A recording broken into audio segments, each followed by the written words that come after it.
International film festival of India which is happening in Goa.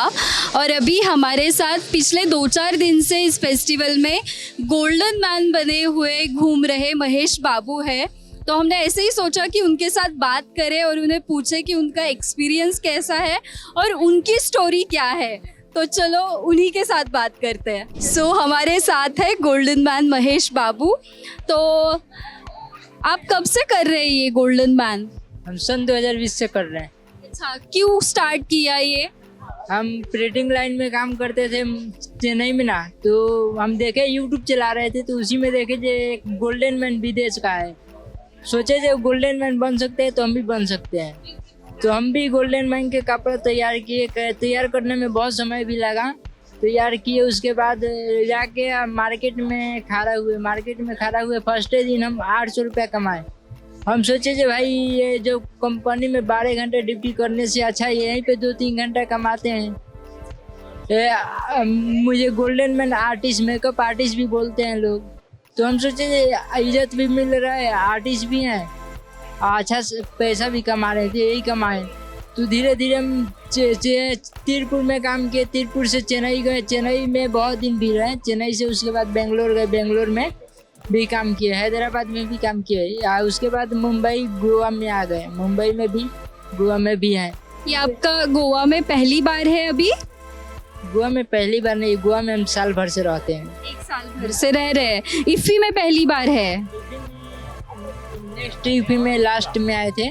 ये first EP पूरे करेंगे। Okay, मुझे बताइए, ये आप जो ऐसे खड़े रहते हैं किसी से बात किए बिना, किसी की तरफ देखे बिना, ये जो एक जैसा खड़ा रहना होता है उसके लिए बहुत पेशेंस लगता है। आप बोल रहे कि आपने यूट्यूब चैनल से स्टार्ट किया था, तो आपको तो बहुत आदत होगी लोगों से बात करने की, घूमने की। एक जगह पे ये खड़े रहने का पेशेंस कैसे डेवलप किया आपने? पेशेंस बनाए, उसके बाद मैंने ये भी सोच लिए कुछ करने के लिए कुछ होना भी पड़ता है। तो हम यही सोच के सोचे थे जे आज हम शांत है ना, तो आगे कुछ बढ़ सकते हैं। हमारा सपना था पिक्चर दुनिया में जाने का, लेकिन भगवान जानते हैं पूरा होगा या नहीं होगा, लेकिन हम प्रयास करते हैं। अच्छा, तो आपको अभी पिक्चर में जाके एक्टिंग करना है, तो उसके इससे पहले कुछ किया है एक्टिंग का काम? एक्टिंग का क्लास भी करते हैं। इधर गोवा में करते हैं या बाहर? गोवा में करते हैं, मापसा में करते हैं। तो ये गोल्डन मैन के यहाँ से कहाँ कहाँ घूमे हैं और आपका एक्सपीरियंस कैसा है? लोग आपसे कैसे बात करते हैं, कैसे बिहेवियर होता है लोगों का? कुछ लोग इज्जत भी करते हैं, कुछ लोग इज्जत ना भी करते हैं। कुछ लोग आते हैं मार के भी जाते हैं, कुछ लोग आते हैं तो इज्जत करके भी जाते हैं।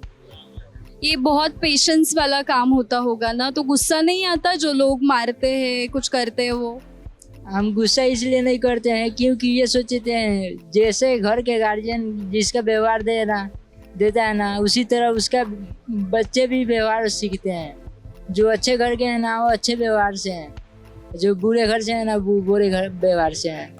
इसीलिए हम नहीं कुछ बोलते हैं, जानते हैं कि एक दिन बच्चे सुधर जाएंगे, लेकिन हम भी तो बच्चे हैं, हम भी सुधर गए। बहुत सही कहा आपने। अब मुझे बस एक बार, अभी आप इतना घूम रहे हैं या यहाँ पे गोवा में हैं, कोई अच्छी याद है जो आपको बहुत अच्छा लगा? कोई ऐसी याद है आपके पास